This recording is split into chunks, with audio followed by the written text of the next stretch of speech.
underground water at the site. The industry ministry says 300 tons of radiation-contaminated water there is leaking into the ocean every day. You have your colander in the sink and just slowly pour your water into it. Tokyo Electric Power Company, or TEPCO, proposed the plan on Monday to a panel of the Nuclear Regulation Authority. Workers at the plant created an underground wall to stop tainted groundwater from leaking into the sea, but the water level continues to rise. The firm says it will start pumping out 60 tons of groundwater per day near an embankment between the plant's number 1 and 2 reactors, and 80 more tons per day at another site in September. The authority told the company to step up monitoring of the groundwater level as it changes due to rain. It also warned of possible effects of the approaching typhoon season. As the operator of the crippled Fukushima nuclear plant struggles to plug leaks of radioactive water, workers at the plant have told the ABC that contaminated water has most likely been seeping into the sea ever since the disaster 2.5 years ago. Japan's nuclear watchdog has described the leaks as a state of emergency. Workers have told AM they don't have much faith in TEPCO's ability to handle the situation, and they claim another accident is inevitable. A rare insight into the working conditions at the plant. Fujimoto-san is 56 years old and the proud grandfather of 2 young boys. But he has to hide his real job from them, because Fujimoto-san fears they'll shun him if he tells them he's a decontamination worker at the Fukushima nuclear plant. We work at the most dangerous place in Japan, Fujimoto-san tells me.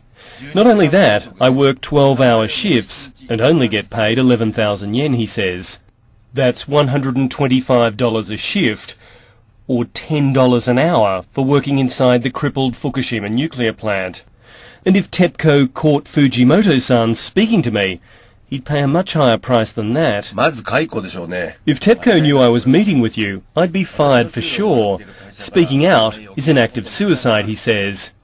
I'm meeting Fujimoto-san after one of his 12-hour shifts, and I want to know how TEPCO is faring at trying to stop the leak of 300 tons of radioactive groundwater every day. Fujimoto-san just shakes his head. Steam came out of the Reactor 3 building the other day, he tells me. When it came out, TEPCO didn't even tell us. I found out about it on the TV news after I got home from work, he says. Fujimoto-san isn't the only nuclear worker who believes TEPCO is struggling to cope with the crisis at the Fukushima plant. Suzuki-san is a 12-year TEPCO veteran and a former Fukushima site foreman, and he says the leaks of contaminated water into the Pacific are nothing new. I believe it's been leaking into the ocean from the start of the crisis 2.5 years ago, Suzuki-san tells me. TEPCO probably knew this but did nothing because they didn't want to cause an outcry, he says. While many in Japan worry about another disaster at the Fukushima plant, the welfare of workers there isn't often raised. And for proud grandfather Fujimoto-san, there's a nagging fear that something could go wrong at any time. There are still reactor buildings we haven't gotten into yet, he tells me. So there's always the possibility of another explosion, and if that were to happen, we, the workers, would be the first victims. I fear that a lot, he says. Our interview over, Fujimoto-san peels off his work overalls. He's heading to his grandkid's house, and he doesn't want his secret to slip out. A troubling revelation. The Japanese government believes the stricken nuclear reactors at Fukushima are leaking 300 tons of radioactive water into the ocean every day. To give you some idea, that's way more than an average American family consumes every year. The government says the leak's been going on for most of the 2.5 years since an earthquake and a tsunami smashed the reactors. The owner of the nuclear power plant, Tokyo Electric and Power Company, or TEPCO, says the 300 tons is only a guess. Guess or not, it adds to growing doubts about TEPCO's efforts to clean up. The Japanese government has become impatient. The original estimate for the cost of the cleanup was $11 billion and was supposed to take up to 40 years. After the disaster, TEPCO set up a panel of experts to review what went wrong and make recommendations to help the utility restart operations at Fukushima Daiichi. Dale Klein, a former chairman of the U.S. Nuclear Regulatory Commission, heads the committee. Welcome to Link Asia. Okay, the leak of contaminated water into the sea is the latest in a series of problems TEPCO's had since the disaster in March 2011. So what do you think? Are they covering up? You know, I don't believe they're covering up at all. I think they really have a very difficult time with their communication program, and I have described it as being incompetent. They really don't do well on letting people know exactly where they stand at any given time. They want to know all the answers before they talk to the press or to the public, and they really need to change that. So no cover-up. Is it a PR mistake then? I think it's definitely a mistake, and we've encouraged them to form a risk communication office. They have established one, but in this case it failed. It sounds as if leakage of radiation into the sea is a fundamental problem. What are TEPCO's options at this point? Well, this current leak that they're dealing with has to do with water that's located in a trench. It's basically for cable trays and for pipes. After the accident, it had considerable amount of radioactive water. They knew that it had contaminated water. They thought that they had the leak stopped several months ago, and it turns out that their fix did not work. So now they're having to go through and put an additional barrier to prevent the water from leaking out of this tunnel into the ocean. With all this trouble around the cleanup, what's the future of nuclear power in Japan? That's a good question. In my view, Japan needs safe, reliable nuclear energy. They have to import so much of their fossil fuels that if they forego the nuclear option, it will dramatically change their entire economy, particularly their manufacturing enterprise. So there's no reason that they cannot have safe, reliable nuclear energy, just like they have a very well-known manufacturing capability. They just need to change their safety culture, have conservative decision-making processes, and make sure that they instill public confidence so that the people of Japan will believe and trust what the industry says about nuclear energy. So how is the industry doing in terms of public education, since polls show most Japanese are against nuclear power? At the moment, I don't think they're doing very well. I think they need to continually be proactive. They need to be more open, more transparent. And I think the responsibility for educating the public in Japan is not just a responsibility of TEPCO. It's of the entire nuclear industry, the government, and universities.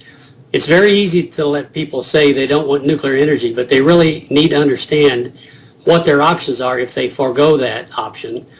And that will mean less reliable electricity, more contribution to global climate change, and other factors. So if you ask anyone if they want nuclear energy, they usually say no. But if you ask them if they want electricity, the answer is yes. They just need to understand what their options are.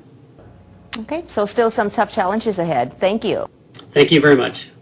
Dale Klein is chairman of TEPCO's Nuclear Reform Monitoring Committee. You can learn more about him on our experts page.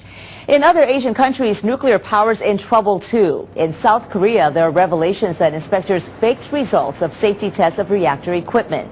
3 reactors have been closed, and authorities are poring over records to see if a dozen others were also given phony safety certificates. China's ambitious nuclear power program is also struggling. Protests have forced the halt of construction in Guangdong of a nuclear plant for enriching uranium to fuel reactors. And in India, protesters held up construction of a reactor in the state of Tamil Nadu for more than a year because of safety concerns. Japan's industry ministry will ask a group of experts to re-examine the safety of its plan to bury highly radioactive waste from nuclear power plants. Officials began selecting disposal sites in the year 2000. But there's been no progress amid public concerns about safety. The plan calls for burying nuclear waste in a stable stratum more than 300 meters underground. The plan's feasibility was based on a report compiled in 1999 by a government-affiliated organization. The ministry will set up a working group of experts as early as September to re-examine the plan's safety for the first time in 14 years. The ministry will ask academics to recommend experts with a neutral view. The experts will check whether an underground disposal facility will be able to store nuclear waste for a long period of time, even if earthquakes and crustal movements occur. They will use knowledge learned from the March 2011 quake and nuclear disaster. Sunday marks 2 years and 5 months since the March 11th disaster. The residents of a town about 10 kilometers from the crippled Fukushima Daiichi plant have visited family graves before the Buddhist Bon holidays.